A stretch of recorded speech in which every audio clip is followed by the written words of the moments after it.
আসসালামু আলাইকুম। আমি বাবুল মাতুয়ার, সেটা ভাবুকদিয়া গ্রামের গড়টি ইউনিয়নের সালথা উপজেলা, ফরিদপুর জেলা। তো আমি বাংলাদেশ কৃষি ব্যাংকের সিনিয়র অফিসার।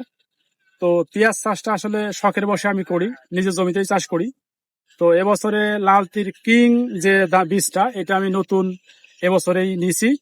তো চাষ করে দেখলাম আসলে চাষটা ভালো, মানে ফলনটা ভালোই হয়েছে। তো আশা করছিলাম যে এই বীজটা বোধহয় পেঁয়াজ আর একটু ভালো হবে, কিন্তু সেইভাবে ওরকম হয় নাই।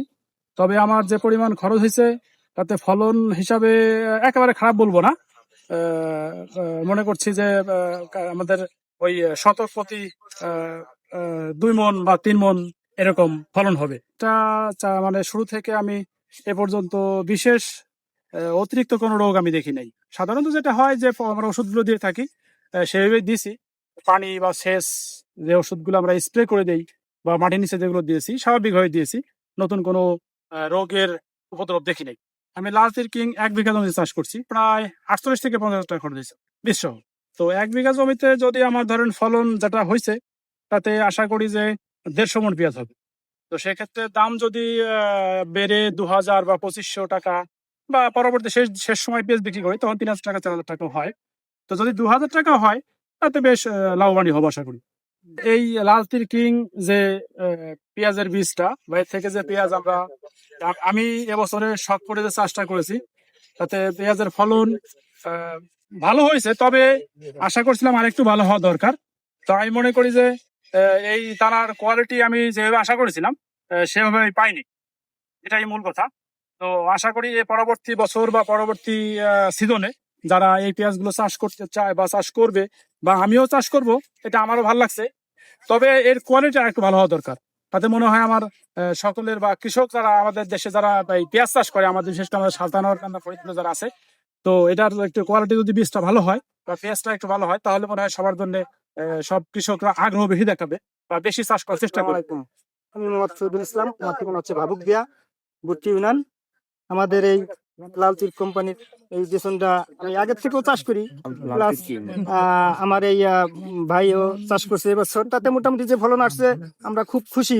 তো মোটামুটি এর যে গুণগত মানটা আমরা চাচ্ছি যে আর একটু ভালো করুক কোম্পানি, যার জন্য আমরা মোটামুটি সামনে যাতে আমরা এগুলা অতিরিক্ত চাষ মানে করতে পারি। ফলন কেমন পেলেন এই বছর? মোটামুটি তাতে আমাদের 52 শতকের বিঘা, তাতে আমাদের 150 প্লাস মানে বিঘা প্রতি। আরো ভালো হইলে কত হইতে পারতো? তো মোটামুটি আরো যদি ভালো হতো, তা আপনার ওই 200 মনের মতন মোটামুটি।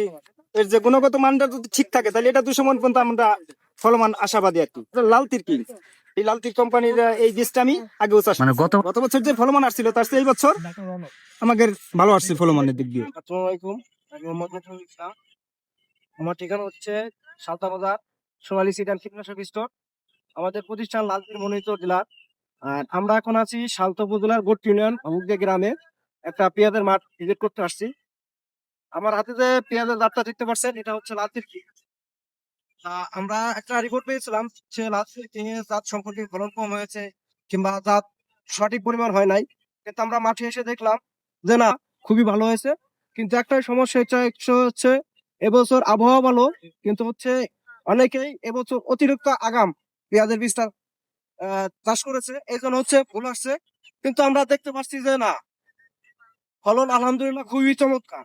কিন্তু কেউ যদি বলে যে অনেক কুচক্রী মহল মানে লাল তীরের সুনাম নষ্ট করার জন্য এই মানে একটা সোশ্যাল মিডিয়ায় একটা মানে বিভ্রান্তিকর তথ্য ছড়াচ্ছে, কিন্তু আমরা আমরা বলতে চাচ্ছি হচ্ছে লাল তীর একটা অনেক বড় প্রতিষ্ঠান, সুনামের সঙ্গে কাজ করে। এবং আমরা আশা করব যে আপনারা আগামী বছর যেহেতু লাল তীরে কিং আছে, হাইব্রিড আছে এবং বিজের 403, আশা করি যে আগামী বছর অন্য কোনো জাত আসবে। আমরা ইতিমধ্যে দু একটা জাত ট্রায়ালও দিয়েছিলাম, ওইগুলোর ফলন আরো খুবই চমৎকার এসেছে। আমরা আমার মেসেজ একটাই, যে আপনারা অবশ্যই লাল তীর মনোনীত জেলা, এটা প্রতিনিধি আছে বা লাল তীর মনোনীত ফরিদপুর, রাজবাড়ী, অন্য জায়গায় প্রতিনিধি আছে, তাদের সঙ্গে যোগাযোগ করে অরিজিনাল সঠিক বীজটা ক্রয় করো এবং ফলনও ভালো।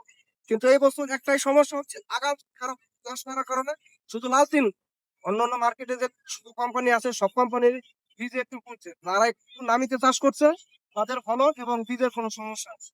আমার মেসেজ হচ্ছে আপনার লালতিতে একটা সোশ্যাল মিডিয়ায় একটা বিভ্রান্তিকর তথ্য, সেটা সম্পূর্ণ গুজব।